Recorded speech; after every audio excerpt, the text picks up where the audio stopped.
Hi hello friends, எல்லோரும் எப்படி இருக்கீங்க? நான் இன்றைக்கி மண்பானையில் பூண்டு குழம்பு செய்கிறேங்க. அதை உங்ககிட்ட ஷேர் பண்ணிக்கலான்னு பார்த்தேன்.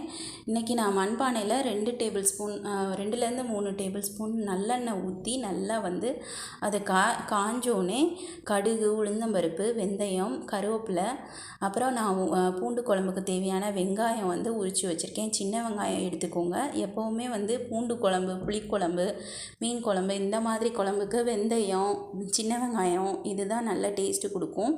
கடுகு வெடித்ததும் நீங்கள் வெந்தயம், அப்புறம் வெங்காயத்தை கருவேப்பிலை போட்டுட்டு வெங்காயம் போட்டு நல்லா வதக்க விடுங்க. வதங்கும் போது உப்பு போட்டு வதக்குங்க. அப்போ தான் ஈஸியாக நல்லா வேகும். வெங்காயம் வதங்கிட்டு இருக்கிறப்பவே நீங்கள் பூண்டு உரித்து வச்சுருக்கிறத முதல்ல நீங்கள் உரித்து வச்சுக்கோங்க. எவ்வளோ வெங்காயம் எடுக்கிறீங்களோ அதுக்கு ஈக்குவலாக நான் பூண்டு எடுத்திருக்கேன். பூண்டையும் போட்டு நல்லா வதக்குங்க.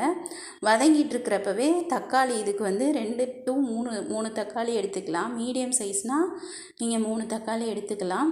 நல்லா தக்காளியும் போட்டு பொடியாக கட் பண்ணி உங்களுக்கு வேண்டிய சைஸில் கட் பண்ணி நீங்கள் அதையும் போட்டு நல்லா வதக்குங்க. முதல்ல இது 2 நல்லா வதங்கினதுக்கப்புறமா தக்காளியை போடுங்க. தக்காளியை போட்டுட்டு அதையும் நல்லா போட்டு கலந்து விட்டுக்கோங்க. இதுக்கு முன்னாடியே நீங்கள் ஸ்டார்ட் பண்ணும்போதே ஒரு லெமன் சைஸ் அளவு புளியை ஊற வச்சுக்கோங்க. நார்மலாக சுடுதண்ணிலே நான் ஊற வச்சுருவேன். சீக்கிரம் ஊறணும் அப்படின்னா சுடுதண்ணியில் ஊற வைங்க. இல்லை அப்படின்னா நீங்கள் முதலே ஊற வைக்கிறீங்கன்னா பச்சை தண்ணியிலே ஊற வச்சிடலாம். லெமன் சைஸ் அளவு புளி எடுத்துக்கோங்க. புளி தான் இதுக்கு நல்லா டேஸ்ட்டு கொடுக்கும். இந்த புளியை நல்லா கரைச்சிக்கோங்க. கரைச்சி திக்கான கரைசலாக வச்சுக்கோங்க. இது கூட 1/4 டீஸ்பூன் மஞ்சள் தூள், 1 டீஸ்பூன் மிளகாய்த்தூள், காரத்துக்கு ஏற்ற மாதிரி போட்டுக்கோங்க.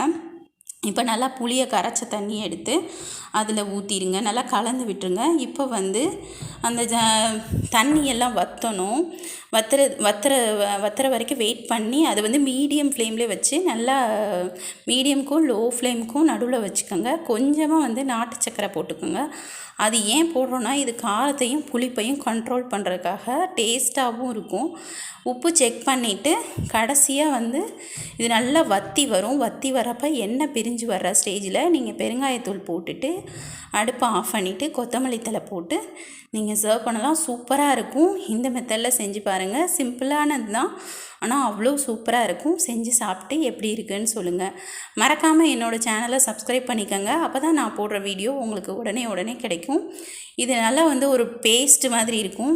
இது போல் செஞ்சு ட்ரை பண்ணி பார்த்துட்டு எப்படி இருக்குன்னு சொல்லுங்கள்.